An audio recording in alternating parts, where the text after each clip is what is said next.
Hi everyone, and welcome back to my channel, and welcome also to the Everyday Icon podcast. As always, I am your host, Tiffany. If you are a returning subscriber on YouTube, welcome back. And if you are new, welcome. And if you are also new, please be sure to subscribe to the channel. And if you are new to the podcast, be sure to subscribe to the podcast, as well as if you're new to the podcast, if you're not new to the podcast, I'm sorry. If you're not new and returning, welcome back. Tongue-tied this morning here on a Sunday. Today I'm coming to you with another personal story, personal journey of mine today. So it's taken me a while to actually be able to kind of talk about this, and even going through it, I didn't realize how many women actually went through this. Primarily Black women went through that. And this is my story with fibroids. Fibroids are something that I never heard about until I was diagnosed and told that I had them. Well, at the time, I thought I had one. And they literally wreak havoc on your body. And I am here to tell you, for all of you that are watching and listening, I am probably one of the worst case scenarios of fibroids that you will ever hear, see, or talk about.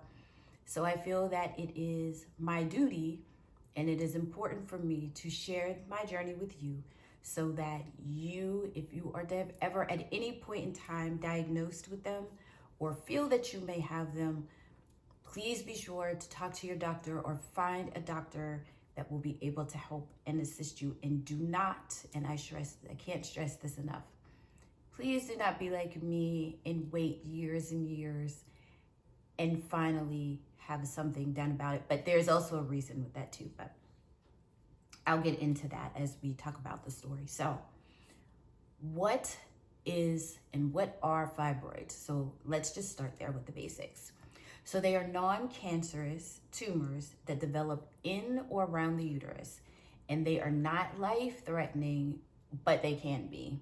And trust me, they can be. They can lead to other things if you do not take care of them, because they do actually, a lot of people think they just affect just your reproductive organs, but I'm here to tell you they affect your whole entire body if they're bad enough, which can lead to other things that come along.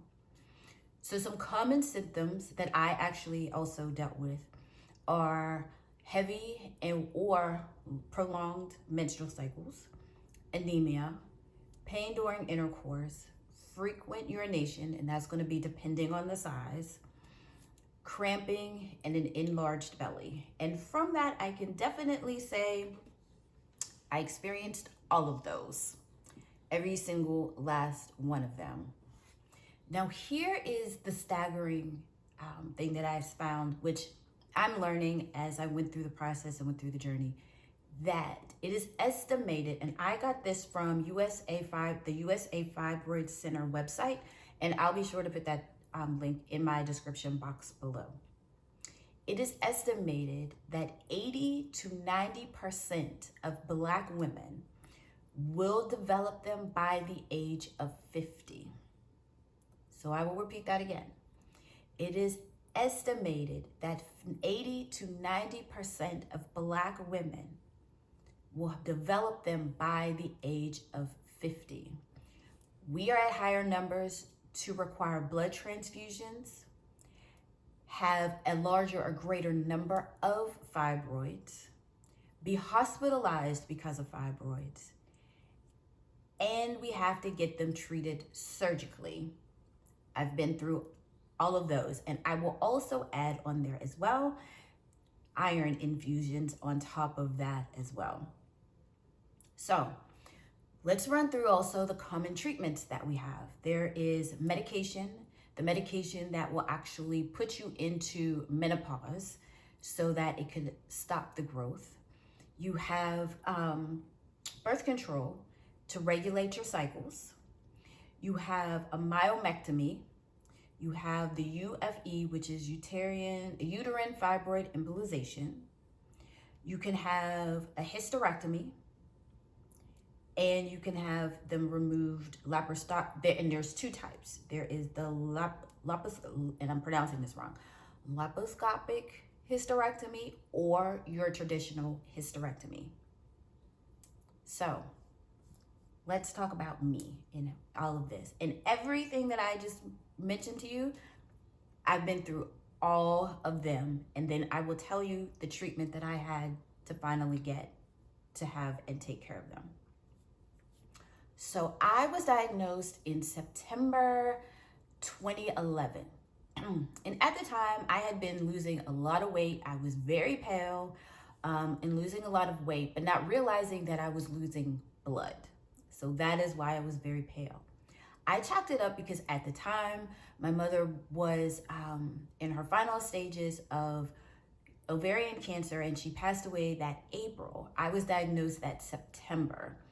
So, and plus, and the reason being is because I had just started a job. I had been out of work for a couple years. I had just started a new job, and I was finally able to go to the doctor. So I went to the doctor, and he felt on my stomach, and he said, either you're constipated or you're pregnant. And I knew that I wasn't pregnant. So I said, I must be constipated. But he told me to have an ultrasound anyway to make sure that I wasn't pregnant. But trust me, I knew I wasn't pregnant. So I went and had that. And plus, because it was my annual physical, I had to get blood work done as well. So I went and got my ultrasound. And if you have large fibroids, like I did, you have to drink a lot of water and this was my first ultrasound, and you have to drink a lot of water before you go and get your ultrasound. If your fibroid was as large as mine, drinking a lot of water and having to hold it is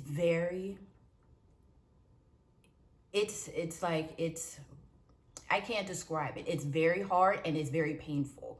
Because of the size of my fibroid, which we didn't really know at the time, it's hard to hold water because you always have to go to the bathroom because it sat literally right on my bladder. So I get the ultrasound, and the technician, she's looking, and she leaves the room. And when she leaves the room, she brings back, and I believe that they were nursing students or tech students, one of the two. And they come back in and she shows them. And I'm sitting there I'm laying on a table. And I want you to imagine, I am laying on the table while she's doing this. And they're looking at me. And I'm automatically thinking something is drastically wrong. Because remember, my mother passed away in April from ovarian cancer. So I need you to have that sit with you for a while. And imagine what I'm going through laying on this table. So she says, oh no, you just have a classic textbook case of a fibroid. Well, what the hell is that? And she goes on to explain they're non-cancerous, they're not anything wrong, you just have to remove them. So at the same time, I'm sitting here thinking about this, and I'm like, what the hell is going on? So you're kind of in a state of like shock, because you don't know what a fibroid is.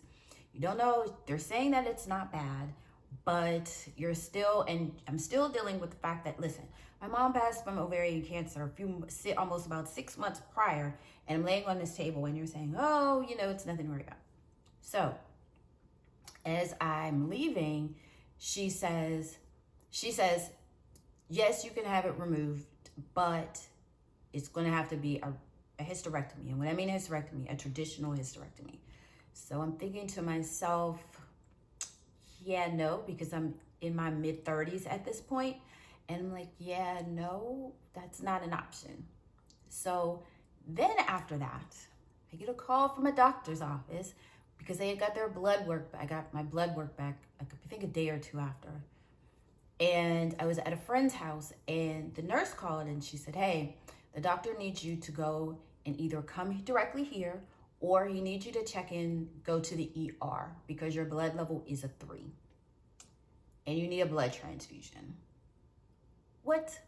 So I'm scared. So I drive way back home, and I go to my dad's house, and I'm like, I need you to take me to the doctors because something about I need a blood transfusion. Now, at the time, I'm spazzing out. I don't know what the heck I have to do. And I'm scared out of my mind. So we go up to the doctor's office, and the doctor was like, listen, you have to get a blood transfusion. So I said, and the one thing is that I will definitely say with my doctors is that they know me. So I tell my doctor, he goes, well, I'm gonna have you here, go right over here. I need you to go check in, go through the ER, and I need you to check into the hospital. And I said, well, can I go home first and get like some change of clothes and this and that? He said, no, Tiffany, I need you to go over there right now. So trust me, my doctor knows, because he knew if I would have went home, I wasn't coming back. He knew that. So I was like, okay. So I go get checked in, and then it dawns on me what a blood transfusion was. And I was like, oh, wait. My mom had blood transfusions during her time with cancer. And I'm gonna be in and out because she would sometimes have to get them done when she had chemo. So I was like, oh, okay, that's not gonna take long. Well, no, ma'am, no. My blood level was a 3. The nurses, when I walked over there, were wondering, 1, how the hell I walked in there. 2, they were wondering how my oxygen level in my blood was so high, which was good, but my blood was a 3. So here I am, I get checked in, they come in, they get my blood type, and then they go and they get the blood and they start the process. Listen, I was getting this blood transfusion from probably like 8, 9 o'clock at night all the way until literally the next morning. I could not sleep. I could not do anything. But what I will tell you is being amazed is as the blood is going through my body, I can see all my veins getting color again. I see the purples, the blues, the greens, everything. So that was fascinating to me. But yet at the same time, I was like, okay, let me just get this done. So I go and I get it done. I go home the next day. And if you know, you don't get any sleep in the hospital. And I literally go home. My doctor at the time, he put me on birth control, and he gave me iron supplements as well because my iron was low. From there, I go home. I doze off when I go home. By the time I wake up, it's like 3 in the morning. And I got home, it was like sometime in the afternoon. So that was my first of many rounds of having blood transfusions. So without going through the entire story, total altogether, I had about 4 or 5 blood transfusions. And with the next ones came after I moved to North Carolina. And I always knew that there was an issue with my blood because I always knew my blood was getting low because 1, my foot would swell. It was very hard when I would bleed or I would cut myself. It would be very long time for it to heal. So that's one of the biggest things about having a blood transfusion, because without blood, your heart now is pumping overtime. You get tired very easily.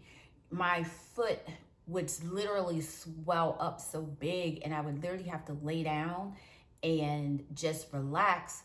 And as I would calm down, my foot would go down, and it would just be really just a thing. So go fast forward a few years, I moved to North Carolina, and I don't take care of it. So I figure, with birth control, it'll go away.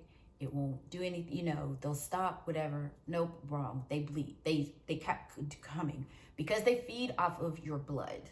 So that is like their fuel, and it takes that, and it takes your iron, and it takes it from everywhere. So there were days where I would go to work sometimes, and I would be maybe like not that far from the door, and my whole body I would feel something drop. Like, I don't know if it was blood pressure, I don't know what it was, but it would just drop. It would take everything in me to get from where I was walking to my desk, because it felt like I wanted to pass out, literally just pass out. And it would take every breath, it would take every bit of my energy to get from where I was to my desk in my office, to where I sat at work.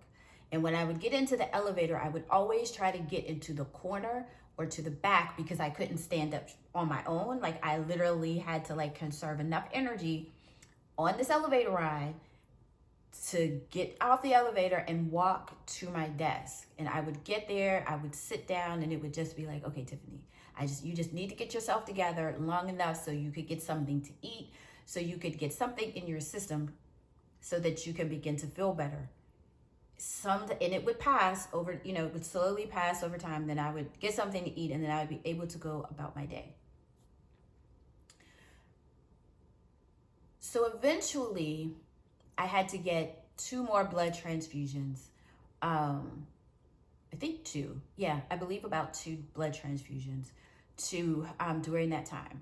And each time I was always scared and I didn't know what to do. And remember, I'm down here by myself.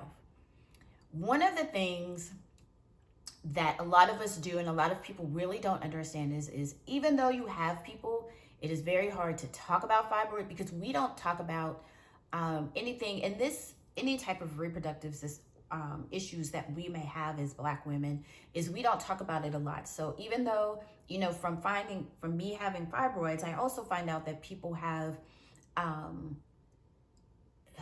think it's PCOS, where it has to do with the ovaries and things like that, that there are so many things that go on that we don't talk about or don't know about. And so that has to change. And that is one of the reasons why I'm telling my story today. So going through that, so I'm going to fast forward just a little bit more. And I finally decide to finally do something about it because I cannot live the way that I'm living. And it feels like with fibroids, they are holding me hostage. And what I mean by that is I can't go anywhere because I'm afraid I'm going to make a mess when I'm on my period.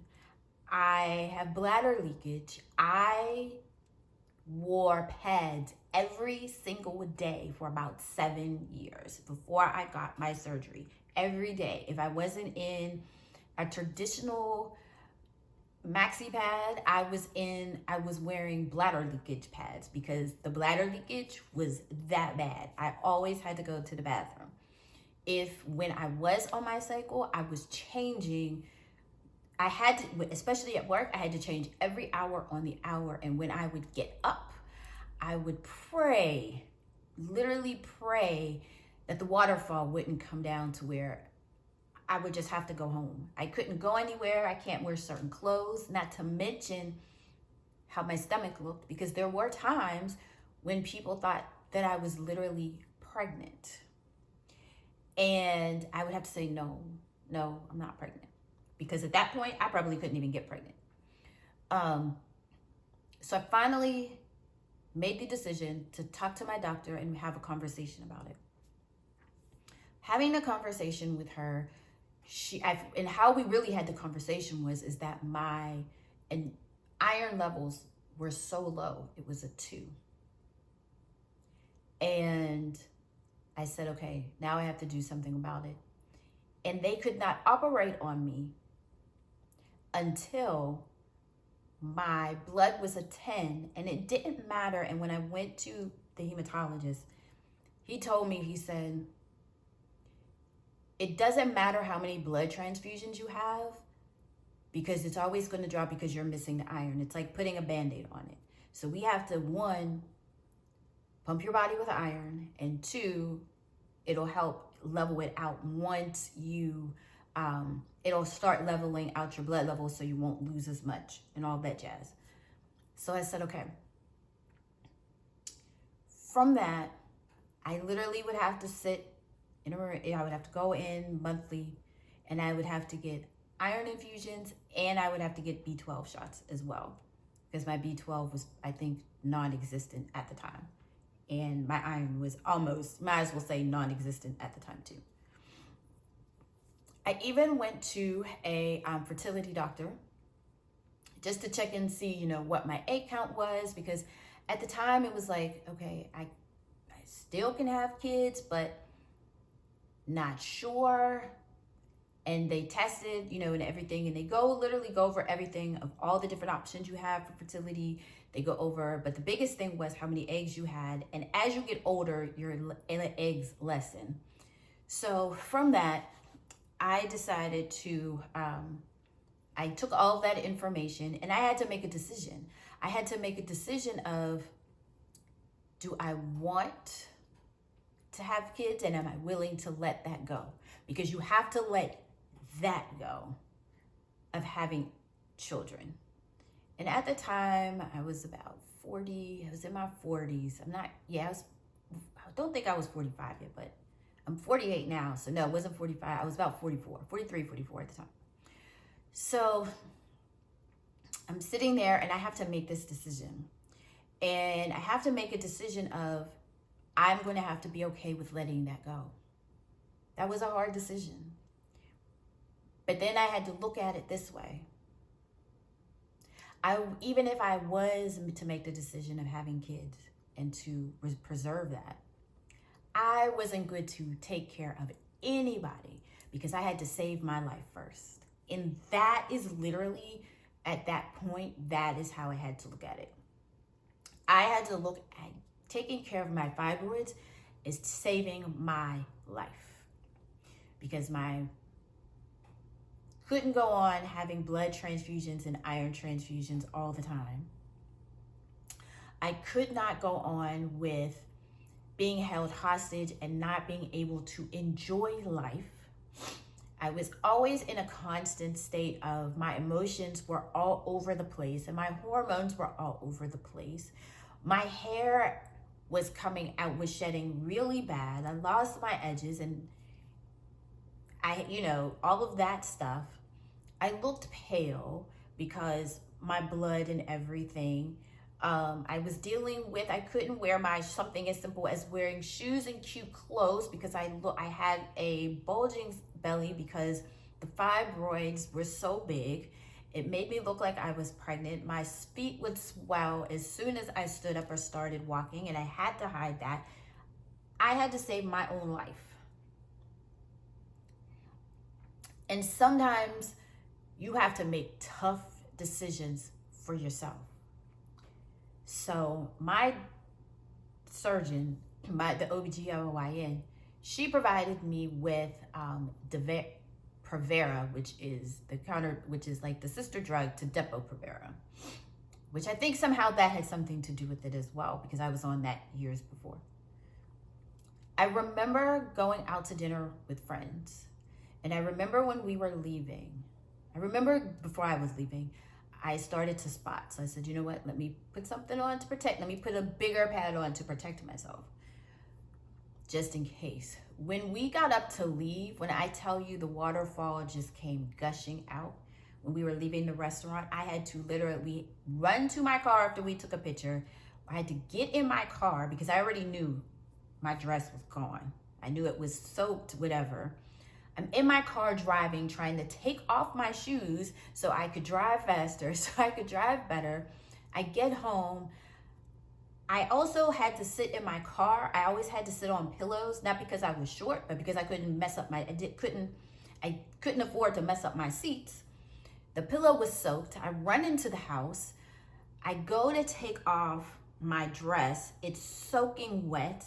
I have to unbutton it more. I throw everything I had on, including the pillow, I throw it in my washing machine.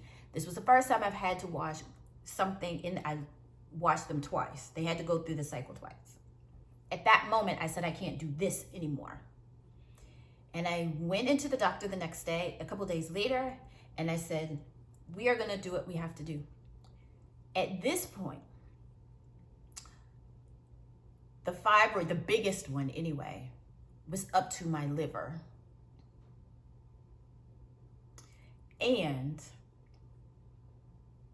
I said, I can't do this anymore. So let me just do what we need to do. From that, she said, okay, do you want me to take out your ovaries too? That was the only hard decision I had to make, because my mother passed away from ovarian cancer. So I said, I am not ready to go through menopause right now, because right now, even with fibroids, my hormones, my emotions, everything is just all over the place. I'm not ready for that right now. I can only take this one day at a time. So I also learned during that time that when you have a full hysterectomy, because that is what I had, a full hysterectomy does not include your ovaries. If you are getting your ovaries removed, it is a full hysterectomy and an ovarianectomy. I think that's how it's pronounced. That is when you have your ovaries removed. So from that, because I was so big, I could not get there were no other options for me at that point. So I would definitely say, if you have fibroids and you get them small enough and they can remove them, get them, do that. But please understand and know this, that fibroids do grow back. So I'm just gonna put that out there so that you know.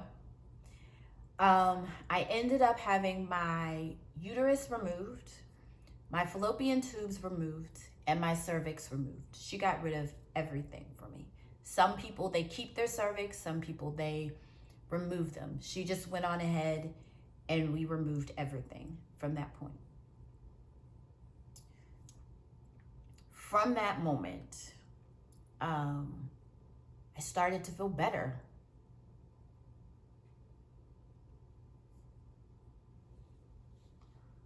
Oh my gosh.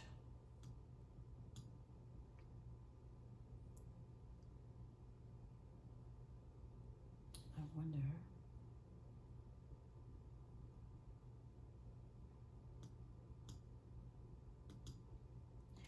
I started to feel better, and I started to slowly get my life back. It has been a journey to get to where I am now, to even talk about it with minimal emotion, I guess. But I want people to know not to no longer be afraid to talk about it. And hoping that sharing what I went through, and I know it's probably very rambly and very all over the place, because it's very unscripted today, and just trying to talk about it from the heart, so that I help someone who is going through the same thing that I am. If you have issues with your cycles every month, cramping, all that other stuff, go to the doctor, get checked out, because it might not be just your cycles. There might be some underlying issues. They might be fibroids, it might be cysts, it might be a lot of those things. Talk to your doctor. If you can't, if a doctor brushes you off, go find another doctor. Like, find someone, get the help that you need to figure it out, so that you can feel better, so you can alleviate the cramping and the pain and all of that other stuff that comes along with it. Also, just know that it's also an emotional type roller coaster that you go on as well, because I went on one. I would have attitudes, yes. People thought that I had attitudes because of them, but if they would have listened and understood, they would have understood that what I was going through physically caused my emotional to be out of whack. That maybe that would have helped me as I was going through this stuff. I'll just say just this stuff. And even though you have a lot of people around you, you don't want to talk about it. I did have friends that talked about it, but very few people knew about it. So that is why we all think that we probably stay silent, because nobody talks about the pains and the struggles of them. But I'm here to talk about the pains and the struggles that I went through, so that you don't have to.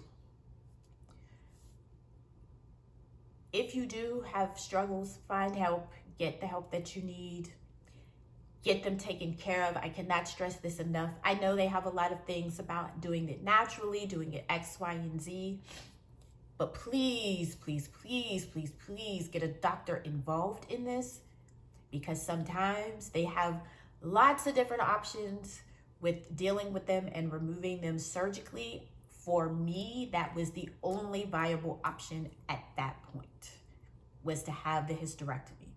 Because even removing it, my doctor said, there is no way that I can guarantee that I can get your uterus back down to a small size. And if you've seen a picture, if you haven't seen it, go find a picture, because our uteruses are very small. They look like a deflated balloon.